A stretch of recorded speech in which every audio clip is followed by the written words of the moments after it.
হঠাৎ করে ঢাকা ছেড়ে কোথায় চলে যাচ্ছি তা নিয়েই থাকছে আজকের আমার এই ব্লগটি। So hello everyone, welcome to Shahnaz Mim blog.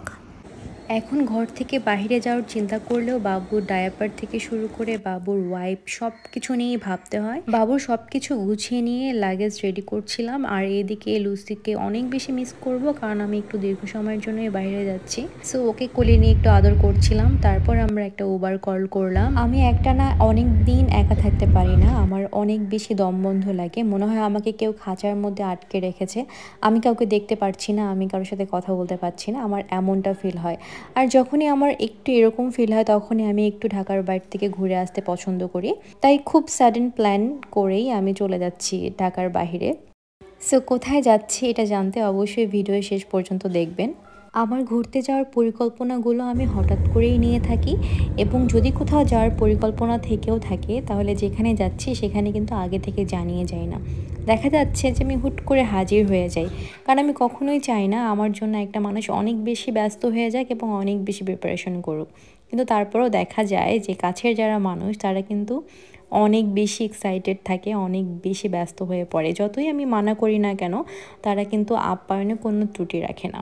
আমরা এখন যাচ্ছি এয়ারপোর্টের উদ্দেশ্যে। আমাদের ফ্লাইট এই তো 11টা বাজে, তাই আমরা একটু সকাল সকাল বের হয়েছি, কারণ আমরা এয়ারপোর্টে গিয়েই ব্রেকফাস্ট সারবো। আমরা সকালবেলা একদম না খেয়েই বের হয়েছি বলতে গেলে, কারণ আমরা সবসময় এয়ারপোর্টের ভিতরে অনেকক্ষণ ধরে খানাপিনা করে এনজয় করতে বেশি পছন্দ করি।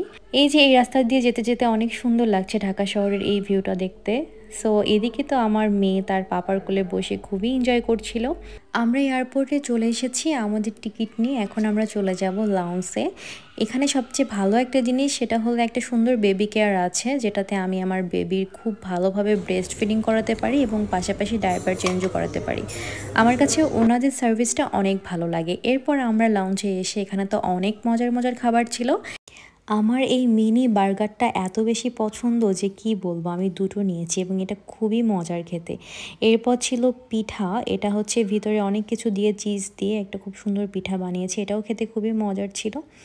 এটা ছিল চিকেন কিমা এবং এটা খেতে কিন্তু সব থেকে বেশি মজা ছিল। এছাড়াও ভিতরে সসেস দেয়া মিনি এই ব্রেডটিও ছিল। এবার খাবার নিয়ে বসে পড়লাম আমরা ব্রেকফাস্ট করতে। এই খাবারগুলো কিন্তু অনেক মজার। প্রতিবার বাড়িতে যাওয়ার সময় আমরা ভরপুর খাওয়া দাওয়া করি এয়ারপোর্টে। এই প্রত্যেকটা খাবার অনেক বেশি মজাদার হয়। সবথেকে মজার বিষয় হচ্ছে এত এত খাবার কিন্তু একদম ফ্রি। আমরা মূলত যাচ্ছি রংপুরে, এবং অনেক দিন হলো রংপুরে যাই না, প্রায় 2 মাসের মতো। প্রতিবারই আম্মুকে বলি যে এবার যাচ্ছি, প্রায় অনেক দিন পরে আসবো, এত ঘন ঘন আসবো না, কিন্তু দেখা যায় যে কিছুদিন থাকার পরে আমার মন আবার উতলা হয়ে যায়, আমি থাকতেই পারি না। আর এর মধ্যে তো বাবু নিয়ে আরও অনেক খারাপ লাগে, তাই কিছুদিন পর পর মনে হয় যে রংপুর থেকে ঘুরে আসি। আবার রংপুরে গেলেও আবার ব্যস্ত হয়ে পড়ে কখন ঢাকায় আসবো, এরকম অস্থিরতার মধ্যেই আমাকে এখন থাকতে হয়। এই তো আমরা প্রায় সৈয়দপুরে চলে এসেছি, একটু পরেই আমি চলে যাব আম্মুর কাছে। সো বাসায় গিয়ে দেখি আম্মু তো অনেক কিছু রান্না করেছে। এটা হচ্ছে হাঁসের মাংস। হাঁসের মাংস আমার অনেক বেশি পছন্দ, সাথে আমার জামাইয়ের বেশি পছন্দ, এই জন্য আমি আম্মুকে বলেই দিয়েছিলাম যে ও কিন্তু আসবে না, তারপরেও সে রান্না করে রেখেছে।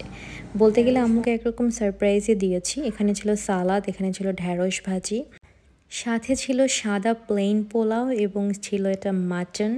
এছাড়াও করেছিল আম্মু বিফ। এত এত আইটেম দেখে তো একদম মাথায় নষ্ট হয়েছে, আর আমার তো অনেক বেশি ক্ষুধা লেগেছে, তাই আমি ঝটপট এসেই ফ্রেশ হয়ে খেতে বসেছি। আম্মুর হাতের খাবার অমৃত, আলহামদুলিল্লাহ ফর এভরিথিং। আম্মুর হাতের খাবার যেন এভাবে সারা জীবন খেতে পারি।